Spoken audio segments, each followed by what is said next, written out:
Hello everyone, welcome to the exam time. तो भाइयों, स्वागत है आपका डे 12 में। सुबह के बज रहे हैं 8 और हम लोग कंटिन्यू करने वाले हैं अपने इकोनॉमिक्स जैसे टॉपिक को।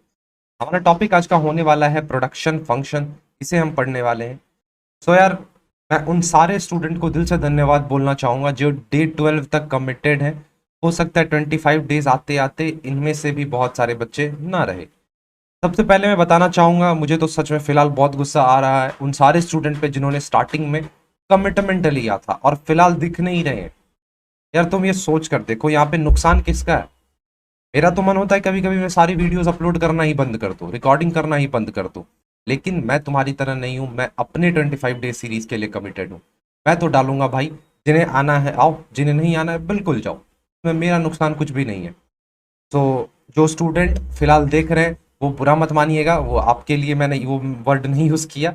वो उन सारे स्टूडेंट्स के लिए यूज किया जो अभी फिलहाल कमिटेड नहीं है। तो स्टार्ट करते हैं अपने आज के इस चैप्टर को, प्रोडक्शन। तो सिंपली मैं बताऊंगा कि प्रोडक्शन होता क्या है। अगर बेसिक लैंग्वेज में बात करूं तो प्रोडक्शन में क्या करते हैं, हमारे जो रॉ मटेरियल्स होते हैं। अब रॉ मटेरियल सर क्या होते हैं, जिससे आपका फाइनल प्रोडक्ट बनता है, उसी को हम बोलते हैं रॉ मटेरियल। ठीक है। जब हम अपने रॉ मटेरियल को फाइनल गुड्स में कन्वर्ट कर रहे होते हैं, या फिर कह सकते हो फाइनल आउटपुट में कन्वर्ट कर रहे होते हैं, तो इसी प्रोसेस को हम नाम देते हैं प्रोडक्शन फंक्शन।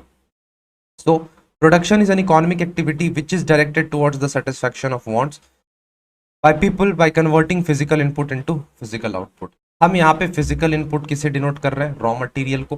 फिजिकल आउटपुट हमारे फिनिश्ड प्रोडक्ट्स हो गए। इस जो प्रोसेस के थ्रू प्रोडक्ट्स को कन्वर्ट किए जा रहे हैं, बनाए जा रहे हैं प्रोडक्ट्स को, उसी को नाम देते हैं production.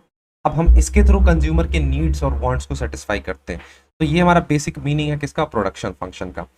In the economics, the technical law relating to the input to output have been given the name of production function. Economics में इस लॉ को नाम दिया गया है प्रोडक्शन फंक्शन। मतलब ये एक टेक्निकल लॉ है। अगर सिंपल भाषा में कहूँ तो प्रोडक्शन फंक्शन एक रिश्ते को एक्सप्रेस करता है। किनके रिश्ते को सर, फिजिकल इनपुट को, फिजिकल इनपुट के रिश्ते और फिजिकल आउटपुट के रिश्ते को एक्सप्रेस करता है। The production function is a purely technical relation. ये एक टेक्निकल रिलेशन है जो कि आपके इनपुट फैक्टर और आउटपुट फैक्टर को कनेक्ट करता है। मतलब यहाँ सर दो ही वर्ड है, उन्हीं को घुमा फिरा के अलग अलग बताया जा रहा है। रॉ मटेरियल को इनपुट कंसिडर कर लो, फिजिकल इनपुट कंसिडर कर लो, फिजिकल फैक्टर कंसिडर कर लो। भाई जो फाइनल प्रोडक्ट निकल कर आए, फाइनल गुड्स आए, उससे आप फाइनल आउटपुट कंसिडर कर लो, प्रोडक्ट्स कंसिडर कर लो, एंड प्रोडक्ट कंसिडर कर लो। ठीक है। अब देखो, यहाँ पे बोला गया कि जो प्रोडक्शन होता है वो कंसिडर करता है, मतलब यूटिलिटी से रिलेटेड होता है। सर यूटिलिटी क्या होती है sir, want satisfying power of a commodity होती है। तो product can also be defined as a creation of utility और एडिशन ऑफ यूटिलिटी। ठीक है, इंपॉर्टेंट नहीं है एग्जाम पॉइंट ऑफ व्यू से, चाहो तो स्किप कर सकते हो। देखो ये रहा प्रोडक्शन फंक्शन। यहाँ पे जो तुम देख रहे हो, Q is equals to F A B C D N तक यहाँ पे लेकर गया है। Here Q is equals to rate of output. Output के रेट को यहाँ पे रिप्रेजेंट किया गया है Q सिंबल से। और ये जो भी देख रहे हो तुम, A B C D dot dot dot N, ये सारे ही अलग अलग फैक्टर्स होते हैं जो कि प्रोडक्शन फंक्शन में इन्वॉल्व होते हैं। तो इक्वेशन इक्वेशन के फॉर्म में देखा जाए तो प्रोडक्शन फंक्शन कुछ ऐसा होता है। अब देखो, कुछ फैक्टर्स ऑफ प्रोडक्शन इन्वॉल्व होते हैं प्रोडक्शन में, जैसे कि लैंड हो गए, लेबर हो गए, कैपिटल हो गए, एंटरप्रेन्योर हो गए। ये चार चीजें, टोटल चार फैक्टर्स ऑफ प्रोडक्शन होती हैं। अब प्रोडक्शन फंक्शन देखो दो तरीके से होते हैं, एक होता है शॉर्ट रन प्रोडक्शन फंक्शन, एक होता है long run production function. Short run को हम लोग रिटर्न्स टू अ फैक्टर भी बोलते हैं, या फिर लॉ ऑफ वेरिएबल प्रोपोर्शन भी बोलते हैं। वहीं बात करूं लॉन्ग रन प्रोडक्शन फंक्शन की, तो इसे हम रिटर्न टू स्किल्स बोलते हैं। एग्जाम पॉइंट ऑफ व्यू से यार तुम्हारे इंपॉर्टेंट ये वाले हैं, ना कि ये वाले। टाइप्स ऑफ प्रोडक्शन फंक्शन, सबसे पहले यहाँ देखो fixed factors and variable factors क्या है सर, देखिएगा ध्यान से। The factors input which can not be varied in the short period as and when required are called fix factors. कुछ फैक्टर्स ऐसे होते हैं जिन्हें आप शॉर्ट टर्म में, कम टाइम पीरियड में उनमें आप चेंजेस नहीं ला सकते हो। जैसे कि आपके प्लांट्स हो गए, मशीनरीज हो गए, बिल्डिंग्स हो गए। ये पॉसिबल है कि आप एक साल के अंदर या बहुत ही कम टाइम में आप पूरे प्लांट एंड मशीनरी को चेंज कर दो, नहीं पॉसिबल है यार। तो फिक्स्ड फैक्टर वैसे फैक्टर्स होते हैं जिन्हें आप शॉर्ट टर्म पीरियड में, शॉर्ट पीरियड में चेंजेस उसमें नहीं ला सकते हो। बात करो वेरिएबल फैक्टर्स की, वेरिएबल फैक्टर्स की, तो इसके अंदर वैसे फैक्टर्स आएंगे जिसमें आप जाहिर सी बात है शॉर्ट टर्म में चेंजेस कर सकते हो, जैसे कि आपके हो गए लेबर हो गए, रॉ मटेरियल हो गए। मान लो आपको ज़्यादा प्रोडक्शन करना है तो उसके लिए आपको रॉ मटेरियल ज़्यादा चाहिए, तो रॉ मटेरियल आप मंगा लोगे बहुत ही आसानी से। लेबर्स चाहिए तो आप ज़्यादा लेबर हायर कर लोगे।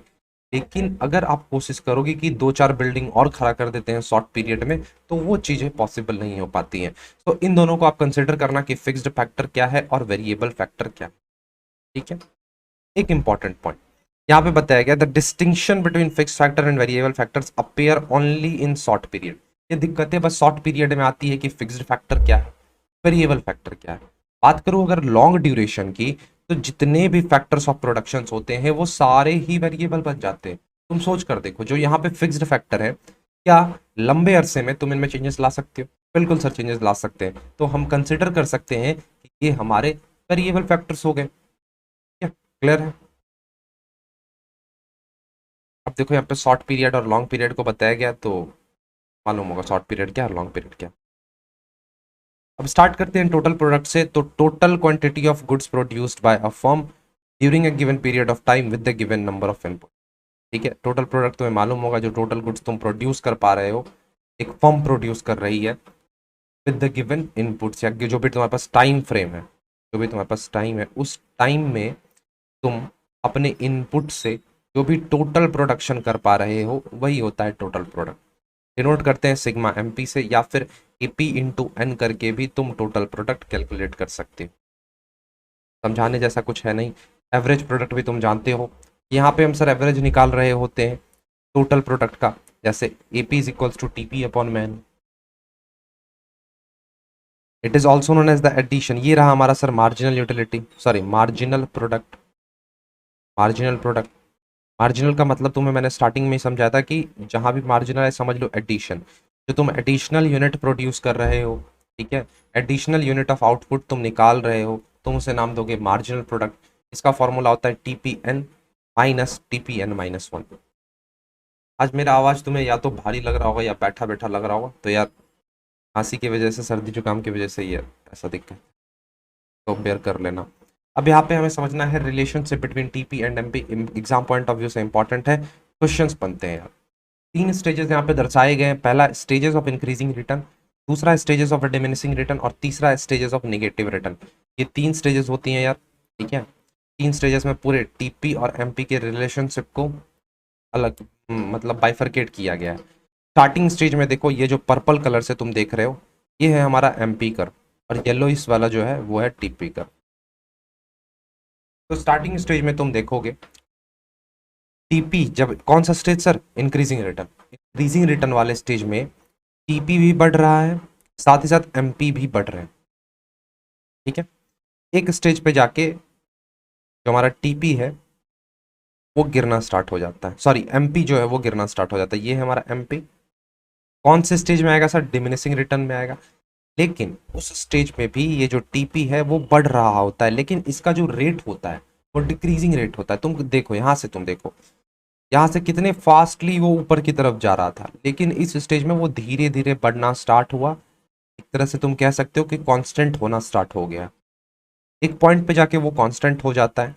फिर जैसे ही एमपी निगेटिव बनता है हमारा टीपी डिक्लाइन करना स्टार्ट कर जाता है। तो इस स्टेज को नाम देते हैं नेगेटिव रिटर्न, जहां पे मार्जिनल प्रोडक्ट नेगेटिव बन जाता है और टीपी डिक्लाइन होना स्टार्ट हो जाता है। यहाँ पे टोटल तीन स्टेजेस हैं, तुम्हें क्लियर होने चाहिए। पहला स्टेज ऑफ इंक्रीजिंग रिटर्न, जहां पे TP as well as MP दोनों ही इंक्रीज करते हैं एट अ इंक्रीजिंग रेट। दूसरे स्टेज की बात करूं तो वहां पे टीपी डिक्रीज कर रहा होता है डिक्लाइनिंग रेट पे, या फिर डिक्रीजिंग रेट पे तुम बोल सकते हो, और उस सिचुएशन में एमपी कर रहा होता है डिक्लाइन। तीसरे स्टेज की बात करूं जिसे हम बोलते हैं स्टेज ऑफ नेगेटिव रिटर्न, तो इस स्टेज में आपका मार्जिनल प्रोडक्ट बन जाता है नेगेटिव और टीपी डिक्लाइन करना स्टार्ट कर। क्लियर है? देख लो, उसी रिलेशनशिप को यहाँ पे एक्सप्रेस किया गया है। When the total product increases with the increasing rate, मैंने बताया था ना, मार्जिनल प्रोडक्ट आल्सो इंक्रीज। जब आपका टीपी इंक्रीज कर रहा होगा एक डिमिनिशिंग रेट पे, तो मार्जिनल प्रोडक्ट डिक्लाइन कर रहा होगा। जैसे ही टोटल प्रोडक्ट मैक्सिमम पे पहुंचता है एमपी जीरो बन जाता है। और वहीं बात करूं नेक्स्ट लास्ट पॉइंट की, तो when total product begins to decline MP becomes अब यहाँ पे दे रखा है relationship between AP and MP, AP और एमपी के बीच रिश्ता दे रखा है, तुम कोशिश करना इसे खुद से समझने का। यहाँ पे देखो स्टेज ऑफ इंक्रीजिंग रिटर्न दे रखा है, स्टेज ऑफ डिमिनिशिंग रिटर्न दे रखा है और स्टेज ऑफ निगेटिव रिटर्न दे रखा है। इन 3 स्टेज को ध्यान से देखो, ग्राफ का आराम से स्क्रीनशॉट लो, ठीक है, मैं इसके पॉइंट्स दिखा दूँ, भी तुम शॉट ले लो और सुकून से रीड कर, ठीक है, हर बराना मत। देखिए कि बहुत ही एडिशनल टॉपिक है आपके एमकॉम एंट्रेंस वालों के लिए, Cobb Douglas production function. Sir हमें इसमें क्या याद रखना है? सर हम बीकॉम वाले छात्र हैं, हमें क्या याद रखना चाहिए? अब कुछ लोग तो बोलेंगे कि यार आप पूरा पढ़ लो, जो लोग बोलते हैं यार आप अगर फॉलो कर रहे हो तो बिल्कुल पढ़ लो।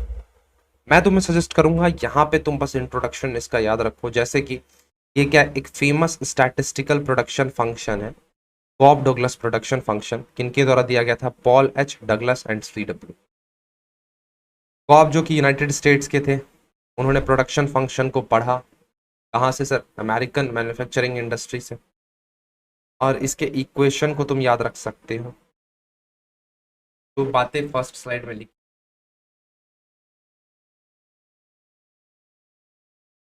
बात करूं लॉ ऑफ वेरिएबल प्रोपोर्शन और रिटर्न्स टू अ फैक्टर की, तो ये लॉ क्या बताता है? ये एक इंपॉर्टेंट प्लेस कैप्चर करता है हमारे इकोनॉमिक थ्योरी में।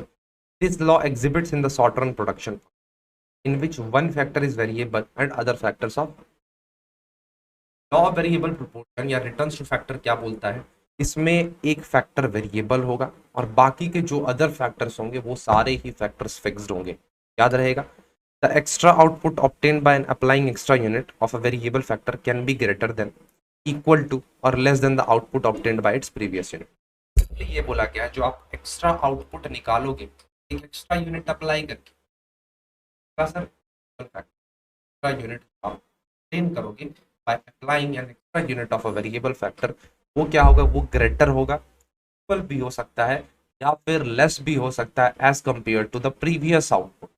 जो पिछला आउटपुट निकल कर आया है आपका, उससे ग्रेट भी हो सकता है, ग्रेटर भी हो सकता है, ज्यादा भी हो सकता है, उसके इक्वल भी हो सकता है और उससे कम भी।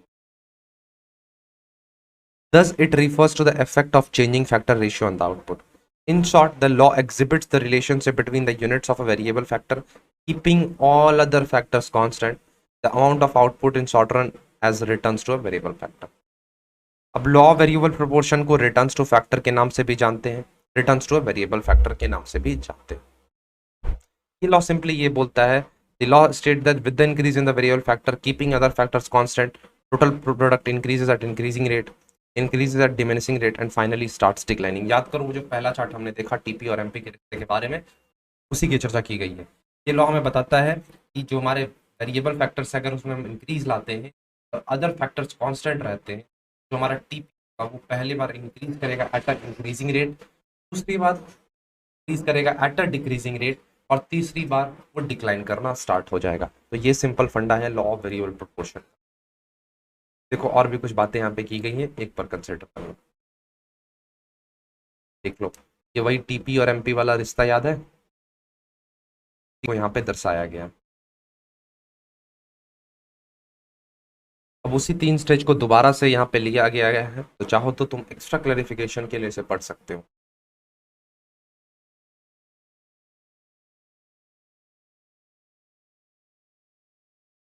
अब देखो रिटर्न टू स्केल, जैसा कि तुम्हें मैंने बताया कि ये तुम्हारे सिलेबस में नहीं है, लेकिन देख लो ये लॉन्ग रन पे अप्लाई होता है। यहाँ पे सारे ही फैक्टर्स जो होते हैं वो वेरिएबल होते हैं, कोई भी फिक्स्ड फैक्टर नहीं होता है। द एक्सपेंशन ऑफ आउटपुट में be achieved by varying all factors unit when there are change in all factor unit puts in the same proportion the scale of production also get change. मान के चलो तुम्हारे यहाँ पे सारे ही factors जो है वो वेरिएबल फैक्टर्स हैं। हो सकता है यार तुम्हें आवाज नहीं आ रही होगी, लेकिन सॉरी इसके लिए, माइक पीछे की तरफ घुमा हुआ था, मैंने ये बात ध्यान ही नहीं दिया और धीरे भी बोल रहा था। तो यहाँ पे तुम ये कंसिडर करो, बता रहा हूँ ध्यान से सुनना, कि जब हमें मालूम है कि यहाँ पे सारे ही फैक्टर्स जो हैं वो वेरिएबल फैक्टर्स हैं, सारे ही फैक्टर वेरिएबल फैक्टर्स हैं, तो जब हम इन सब में चेंजेस कर रहे होंगे, जाहिर सी बात है जो हमारा स्केल ऑफ ऑपरेशन है, स्केल ऑफ ऑपरेशन है वो भी चेंज हो जाएगा। सर स्केल ऑफ ऑपरेशन क्या होता है? सर जैसे हम बोल सकते हैं ना कि बड़ी फर्म है, छोटे फर्म है, तुम सोच कर देखो, अगर तुम सारे मशीनरीज चेंज कर रहे हो, प्लांट बढ़ा रहे हो, इंक्रीमेंट कर रहे हो, तो तुम्हारे स्केल भी बढ़ जाएंगे, ठीक है। The term return to scale refers to change in output, all factor input changes in the same proportion in the long run.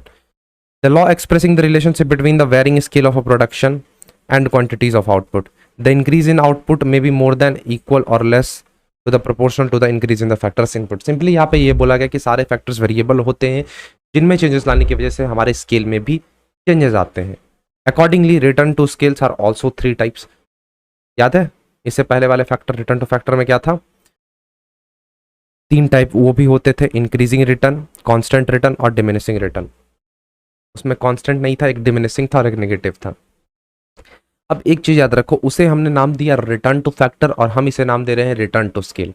Sir return to scale देने का नाम, जो ये नाम हमने दिया ये रीजन है, हमने नहीं दिया, बेसिकली इकोनॉमिस्ट ने दिया। यहाँ पे स्केल में चेंजेस आ रहे हैं इसीलिए रिटर्न टू स्केल, वहाँ पे आप अपने फैक्टर्स में चेंजेस ला रहे थे इसीलिए उसका नाम था रिटर्न टू फैक्टर। ठीक है यार। तो यहाँ पे नेक्स्ट टॉपिक हमारा निकल कर आता है कॉस्ट एनालिसिस। कॉस्ट होता क्या है सर, सबसे पहले आप ये जानिए। Cost analysis refers to the study of a behaviour of cost in the relations to one or more production criteria like size of output, scale of operation, prices of factors of production. Simply आप ये कह सकते हो आपकी जो भी खर्चे हुए, आपके लागत आपकी जो भी लगी पूरे एक प्रोडक्ट को तैयार करने में, उसी के बारे में हम इस पर्टिकुलर चैप्टर के अंदर बात करते हैं। What is cost? Cost refers to the amount of expenditure incurred in acquiring something. The expenditure incurred to produce an output or provide services is considered as a cost. Thus, the cost incurred in the connection with the raw material, labor, other heads constitute the overall cost of the production. यही बात की गई है कि जैसे जैसे हम production की तरफ बढ़ते जाते हैं, जो भी कॉस्ट हमें इनकर होते हैं रॉ मटेरियल एक्वायर करने में, लेबर्स एक्वायर करने में, साथ ही साथ जो अदर हेड्स होते हैं प्रोडक्शन के, उसे इकट्ठे करने में, इसी को हम नाम देते हैं कॉस्ट। अब कॉस्ट इनपुट आउटपुट के रिलेशन को हम ऐसे एक्सप्रेस करते हैं, इस फंक्शन में एक्सप्रेस करते हैं। तो इसे देख लेना एक बार। अब कॉस्ट के यहाँ पे कुछ टाइप दे रखे हैं। एक्सप्लिसिट कॉस्ट, एक्सप्लिसिट कॉस्ट की सिंपली मैं बात करूँ अगर, तो it refers to the actual money expenditure of a firm on a purchasing goods or hiring factor services and non factors input, जैसे कि रॉ मटेरियल हो गए, इलेक्ट्रिसिटी हो गए, फ्यूल हो गए, etc. Explicit cost are those cash payment which the firm makes outsider for the goods and services. ठीक है सर, होता क्या है अच्छे से समझो एक्सप्लिसिट और इम्प्लिसिट। सिंपली देखो, अगर तुम किसी और के घर में रह रहे हो, ठीक है, किसी और के घर में तुम रह रहे हो, तो जाहिर सी बात है तुम उसे रेंट पे करोगे, करोगे ना। और मान लो तुम 2 दोस्त हो, तुम्हारा नाम है शिवम और मेरा नाम है शानू, मेरी खुद की घर है, मैं अपने घर पे रह रहा हूँ, तो मैं अपने घर का रेंट पे नहीं करूंगा। क्यों सर, मैं क्यों रेंट पे करूं, बताइए आप ही जरा, क्यों रेंट पे करूं? नहीं करूंगा। लेकिन आप रह रहे हो दूसरे घर में, तो आपको रेंट पे करना होगा, तो ये आपके लिए एक्सप्लिसिट कॉस्ट हो गया। लेकिन मेरे लिए ये कॉस्ट इम्प्लिसिट हो गया। यहाँ पे मुझे बाहर वालों को गुड्स एंड सर्विसेज यूज करने के चार्जेस पे नहीं करने पड़ रहे हैं, लेकिन यही चीजें आपको पे करनी पड़ रही हैं। फॉर एग्जाम्पल, आप दूसरे शहर में हॉस्टल में रहते हो, तो वहाँ पे आपको चार्जेस पे करने होते हैं, लेकिन वही अपने शहर में जब आप अपने घर में रहते हो तो वहाँ पे आपको कोई भी चार्जेस पे नहीं करने होते हैं, नहीं करने होते ना। तो सिंपली यहाँ पे ये बताया गया है, जब फर्म, कोई भी इंडस्ट्री बाहर वालों को किसी सर्विस के लिए, जैसे रॉ मटेरियल आपने लिया, इलेक्ट्रिसिटी लिया आपने, उसके लिए आप पे कर रहे हो, चार्जेस पे कर रहे हो, उनके सर्विस चार्जेस पे कर रहे हो, तो उसे आप नाम दोगे एक्सप्लिसिट कॉस्ट। ठीक है, मतलब सिंपली हम ये बोल सकते हैं, एक एंटरप्राइज जब आउटसाइडर को पेमेंट कर रही होती है तो वो होता है एक्सप्लिसिट कॉस्ट। बात करूं इम्प्लिसिट कॉस्ट की, इसे हम इम्प्यूटेड कॉस्ट भी बोलते हैं, and estimated value of imputed input supplier by the owner of the firm himself. Simple भाषा में कहूं तो implicit cost are the cost of self supplied factors of a production. Self supplied, खुद के factor से जो आप सर्विस ले रहे हो, जैसे कि आप रेंट, अपने खुद के बिल्डिंग का रेंट नहीं पे करते हैं यार, तो वो हमारा इम्प्यूटेड फैक्टर्स आ गया, या फिर इम्प्यूटेड कॉस्ट तुमसे बोल सकते हो। अब देख लो, आता है टोटल फिक्स्ड कॉस्ट, जिसे हम सप्लीमेंट, इनडायरेक्ट और ओवरहेड कॉस्ट के नाम से भी जानते हैं। Fixed costs are those cost of production which do not change with the change in output. Output में चेंज आने से फिक्स्ड कॉस्ट में कोई भी चेंजेस नहीं आएंगे। These are the cost incurred on a fixed factor. ये जनरली फिक्स्ड फैक्टर्स पे ही इनकर करेंगे, ना कि वेरिएबल फैक्टर्स पे। जैसे मान लो आप लैंड एंड बिल्डिंग का रेंट हो गया, इंटरेस्ट हो गए, ठीक है, ये अनअवॉइडेबल कॉन्ट्रेक्चुअल कॉस्ट होते हैं। इंपॉर्टेंट पॉइंट है, हाईलाइट करो, पूछा जा सकता है एग्जाम में। इसे हम ओवरहेड कॉस्ट भी बोलते हैं, जनरल कॉस्ट भी बोलते हैं, साथ ही साथ सप्लीमेंट कॉस्ट भी बोलते हैं, because these are the common for all unit produce. तुम जितने जितने यूनिट्स प्रोड्यूस करते जाओगे, मान लो तुमने एक मोबाइल फोन के 100 यूनिट प्रोड्यूस करे, ठीक है, 100 यूनिट्स तुमने प्रोड्यूस करे, तो क्या सर 100 यूनिट जब आप मान लो 90 वाला यूनिट जो होता है ना, 90th नंबर, 91 92, वो यूनिट आप प्रोड्यूस कर रहे होगे, तो क्या तुम्हें वहां पे दूसरी मशीन लाने की जरूरत पड़ी होगी? नहीं है। तुम्हारे जो भी फैक्टर्स ऑफ प्रोडक्शन होंगे, फिक्स फैक्टर की बात कर रहा हूँ, वो सारे ही सेम होंगे हर एक यूनिट बनाने के लिए, ठीक है। These cost are also called as supplementary cost और इनडायरेक्ट कॉस्ट। तो इसके अंदर बहुत सारे नाम दिए हैं, लर्न कर लेना, पूछा जा सकता है। The shape of a total fixed cost is horizontal, या फिर parallel to the X axis बोल सकते हो।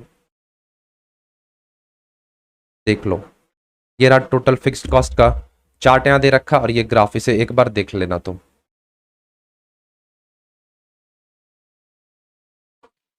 अब यहाँ पे हम बात करते हैं टोटल वेरिएबल कॉस्ट की। तो टोटल वेरिएबल कॉस्ट को सर हम प्राइम कॉस्ट भी बोलते हैं और डायरेक्ट कॉस्ट भी बोलते हैं, ठीक है।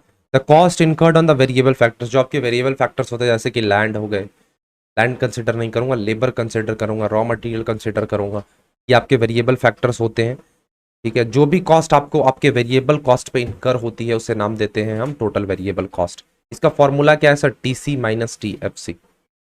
TVC is very much related with the productions and fluctuates with the fluctuation in production। जैसे जैसे आपके अगर प्रोडक्शन में फ्लक्चुएशन आएगी, तो आपके TVC में भी फ्लक्चुएशन आती है।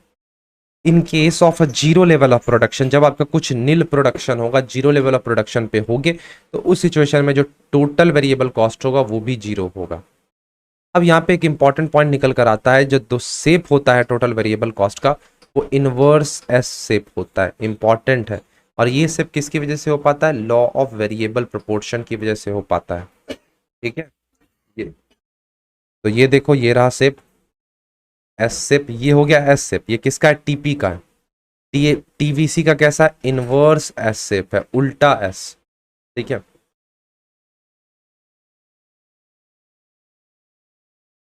ये एक बार देख लेना, 2 पॉइंट्स।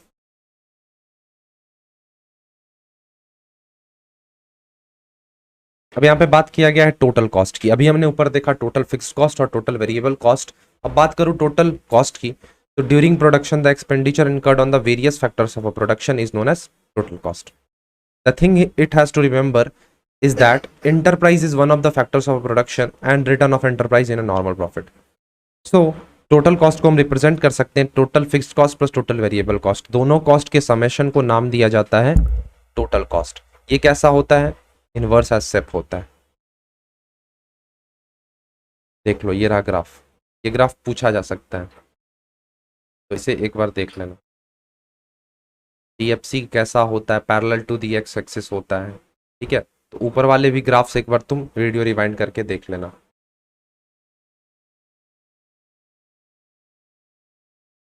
अब बात करते हैं एवरेज फिक्स्ड कॉस्ट की। तो एवरेज फिक्स्ड कॉस्ट सर क्या है? द पर यूनिट कॉस्ट, जो पर यूनिट कॉस्ट आपको लग रहा है आपके फिक्स्ड फैक्टर्स ऑफ प्रोडक्शन में, उसे नाम दिया जाता है एवरेज फिक्स्ड कॉस्ट। तो AFC is equals to TFC upon में आउटपुट। ये रहा। अब यहाँ याद रखना, इंपॉर्टेंट बात बता रहा हूं, यहाँ पे क्वेश्चन बन सकता है। रेक्टेंगुलर हाइपरबोला क्या होता है? कमेंट सेक्शन में जरूर बताना। और ये किसका शेप है सर? AFC का शेप है। चलो दिखाई देता हूं तुम्हें। The shape of AFC curve is a rectangular hyperbola as area under AFC curve remains same at a different level of output. Sir ये जो रेक्टेंगुलर हाइपरबोला किस लिए है? क्योंकि यहाँ पे जो हर एक लेवल पे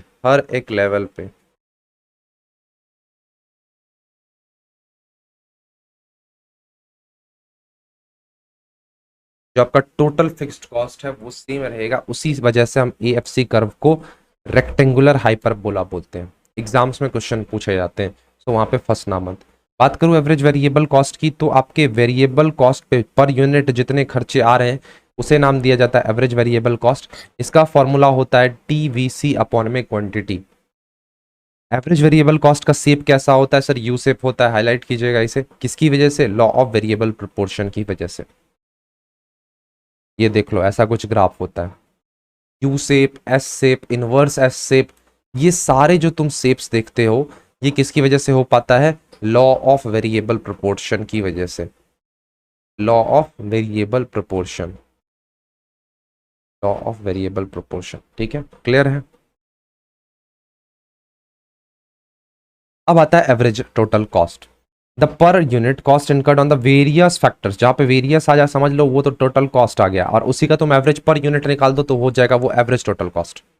तो ये सारे फॉर्मूला एवरेज टोटल कॉस्ट के, एवरेज कॉस्ट के आते हैं। तो देख लेना एक बार इसे, देख लो फिर से। एवरेज कॉस्ट एस यू सब होता है। ठीक है,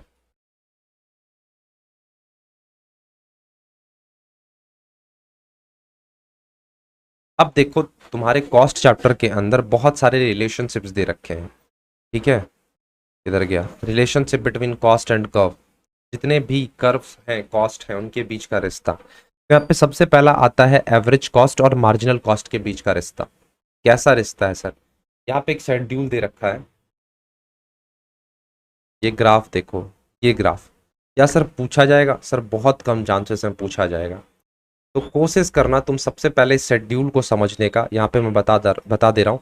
यहाँ पे सारे आपके यूनिट्स दे रखे हैं। ठीक है, यहाँ पे सारे प्रोडक्ट के टोटल कॉस्ट्स दे रखे हैं। यहाँ पे मार्जिनल मतलब एडिशनल यूनिट प्रोड्यूस करने में जो भी लागत लग रही है वो दी गई है, और एवरेज मतलब पर यूनिट कॉस्ट यहाँ पे दी गई है। तो हमें फिलहाल किसके रिश्ते के बीच पढ़ना है? मार्जिनल कॉस्ट और एवरेज कॉस्ट के रिलेशनशिप के बारे में पढ़ना है। तो इस शेड्यूल को एक बार कंसिडर करना। ठीक है, उसके बाद ये जो 3 पॉइंट्स दिए गए इसे कंसिडर करना, और उसके बाद कोशिश करना कि तुम इन 3 पॉइंट को लिंक कर पाओ इस ग्राफ से। ध्यान से पढ़ना, जैसे कि बता दे रहा हूं, when MC is less than AC, जब MC जो है वो AC से कम होगा। तो अब देखिए कहाँ पे है सबसे पहले MC ये रहा, ये ग्राफ रहा, ब्लू कलर से कर दे रहा हूँ। ये when MC is less than AC ये वाला है। जब MC AC से लेस देन रहेगा तो उस सिचुएशन में एवरेज कॉस्ट कर्व जो होगा वो फॉल करेगा। तुम यहाँ पे देखो एवरेज कॉस्ट कर्व नीचे की तरफ जा रहा है। फिर वैसे ही आगे के जो दिए गए हैं, when MC is equals to AC, तब उस सिचुएशन में AC कांस्टेंट होगा। तुम यहाँ देख लो, इस जगह पे AC is equals to MC है, तो यहाँ पे हमारा AC जो है कांस्टेंट है, लेकिन MC इंक्रीज कर रहा है।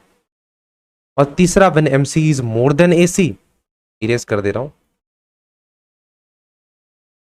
किधर गया? हाँ, when MC is more than AC, MC ये रहा। अब यहाँ पे MC जो है AC से ज्यादा है, तो उस सिचुएशन में AC राइज करेगा। अब तुम यहां देखो अचानक से राइज करना स्टार्ट किया। ठीक है, तो ये 3 रिश्ता है जो कि तुम्हें जानना है, इंपॉर्टेंट है, एग्जाम पॉइंट ऑफ व्यू से क्वेश्चंस पूछे जा सकते हैं। अब ये रहा TC और MC के बीच का रिश्ता, तो एक बार तुम इसे रीड आउट करोगे। ये रहा average cost, average variable cost और मार्जिनल कॉस्ट के बीच का रिश्ता, तो ये 3 तुमसे पूछे जा सकते हैं। तो इन सारे रिलेशनशिप्स को अच्छे से कवर कर लेना। एक और आता है एवरेज वेरिएबल कॉस्ट और मार्जिनल कॉस्ट, इसे भी एक बार देख लेना। रिवीजन कर रहे हो ना, तो कोशिश करना कि। तो आज की इस वीडियो को यहीं ख़त्म करेंगे, मिलेंगे नेक्स्ट क्लास में। तब तक के लिए धन्यवाद।